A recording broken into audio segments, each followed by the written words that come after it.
നരച്ച മുടി പഴയതുപോലെ കറക്കില്ല എന്നാണ് പലരുടെയും ധാരണ. പക്ഷേ അങ്ങനെയല്ല. നരച്ച മുടി നമുക്ക് റിവേഴ്സ് ചെയ്യാൻ കഴിയും. അതോടൊപ്പം പുതിയ നരകൾ വരാതിരിക്കാനുള്ള കാര്യങ്ങൾ കൂടി നമ്മൾ ശ്രദ്ധിക്കണം. അതിൽ പ്രധാനമായിട്ടും ശ്രദ്ധിക്കേണ്ടത് ആസിഡിറ്റി റെഡ്യൂസ് ചെയ്യുക എന്നുള്ളതാണ്. പലപ്പോഴും നരയ്ക്കും താരനും പ്രധാന ഒരു കാരണം ആസിഡിറ്റി കൂടിയാണ്. അത് നമ്മൾ കഴിക്കുന്ന ഫുഡിൽ നിന്നും ഉണ്ടാകുന്ന ഒരു റീസണാണ്. സമയത്തിന് ആഹാരം കഴിക്കാതിരിക്കുക, ഒരുപാട് പുളിപ്പുള്ള ആഹാരങ്ങൾ കഴിക്കുക, ജങ്ക് ഫുഡുകൾ കഴിക്കുക, ഇതെല്ലാം തന്നെ ആസിഡിറ്റി ഉണ്ടാക്കുന്നവയാണ്. പൊതുവേ നമുക്ക് ആസിഡിറ്റിയുടെ ലക്ഷണങ്ങൾ നമ്മുടെ ശരീരത്തിൽ പ്രകടമല്ലെങ്കിൽ പോലും നമ്മുടെ ബോഡിയിൽ pHലും അസിഡിറ്റിയിലൊക്കെ തന്നെ വ്യത്യാസങ്ങൾ വരുന്നത് നമ്മുടെ ഹെയറിനെ ബാധിക്കുന്നതാണ്. അപ്പോൾ അസിഡിറ്റി കുറച്ചുണ്ടാക്കുന്ന അല്ലെങ്കിൽ അസിഡിറ്റിയെ കുറയ്ക്കുന്ന ആഹാരങ്ങൾ കഴിക്കുക, ഒരുപാട് പുളിപ്പുള്ള ആഹാരങ്ങൾ, അച്ചാർ, ഹെവി ഫുഡുകളൊക്കെ ഒഴിവാക്കുക, സമയത്തിന് ആഹാരം കഴിക്കുക, പരമാവധി ഡീടോക്സിഫിക്കേഷൻ ചെയ്യുക, അതായത് മാസത്തിൽ 1-2 ദിവസമെങ്കിലും ഡയറ്റിങ് നോക്കുക, ഉപവാസം എടുക്കുക, അതേപോലെ അവിപത്തി ചൂർണം ഡെയിലി ഒരല്പം ചൂടുവെള്ളത്തിൽ കഴിക്കുന്നതൊക്കെ തന്നെ നല്ലതാണ്. നെല്ലിക്ക ഡെയിലി കഴിക്കുന്നതും നല്ലതാണ്.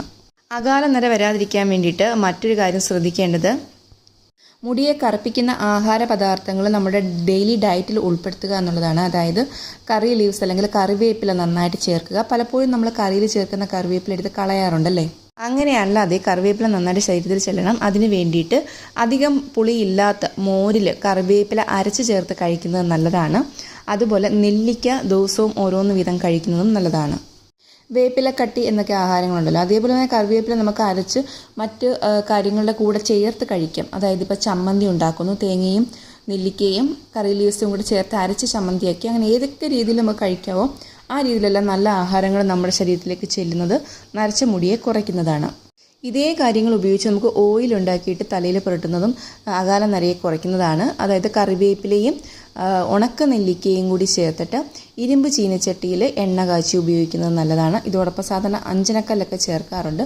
അപ്പോൾ അത്ര എക്സ്പെൻസീവ് ആയിട്ടുള്ള കാര്യങ്ങളിലേക്ക് പോകാൻ താല്പര്യമില്ലെങ്കിൽ നിങ്ങൾക്ക് അംല ഓയിൽ അല്ലെങ്കിൽ നെല്ലിക്കയും കറി ലീവ്സും കൂടെ ചേർത്തിട്ട് ഇരുമ്പ് ചീനച്ചട്ടിയിൽ തിളപ്പിച്ച് ആ ഓയിൽ നിങ്ങൾക്ക് തലയിൽ തേക്കാവുന്നതാണ്. നരച്ച മുടിയെ പഴയതുപോലെ കറക്കാൻ സഹായിക്കുന്ന ഒരു ആയുർവേദ മരുന്നാണ് നീലഭൃംഗാദി. നീലഭൃംഗാദി കേരം എല്ലാ ആയുർവേദ ഷോപ്പുകളിലും ലഭ്യമാണ്. അത് ഡെയിലി തേച്ച് അരമണിക്കൂർ കഴിഞ്ഞിട്ട് കുളിക്കുന്നത് നല്ലതാണ്. തലനീരിറക്കം അല്ലെങ്കിൽ തുമ്മൽ അങ്ങനെയൊക്കെ ഉള്ളവർ അരമണിക്കൂറൊന്നും ഇരിക്കരുത്, ഒരു 15 മിനിറ്റ് കഴിയുമ്പോൾ തന്നെ കഴുകി കളയുക. ഷാമ്പൂവിൻ്റെ ഉപയോഗം പരമാവധി കുറയ്ക്കുക. നമ്മൾ പരസ്യങ്ങളിൽ കാണുന്ന ഷാമ്പൂസ് ഒന്നും ഒരിക്കലും യൂസ് ചെയ്യരുത്. എത്രത്തോളം പരസ്യം കഴിക്കുന്നു അത്രത്തോളം അതിന് നെഗറ്റീവ്സ് ഉണ്ടാകും.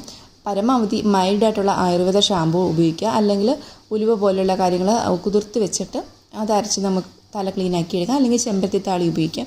അല്ലെങ്കിൽ നിങ്ങൾക്ക് ആയുർവേദ മൈൽഡായിട്ടുള്ള ഷാമ്പൂകളൊക്കെ ഉപയോഗിക്കുക. ദിവസവും ഷാമ്പൂ ഉപയോഗിക്കുന്ന ആൾക്കാരുടെ അതിനൊന്നും ആവശ്യമില്ല. ആഴ്ചയിൽ ഒരു ദിവസം മാത്രം ഷാമ്പൂ ഉപയോഗിച്ചാൽ മതി.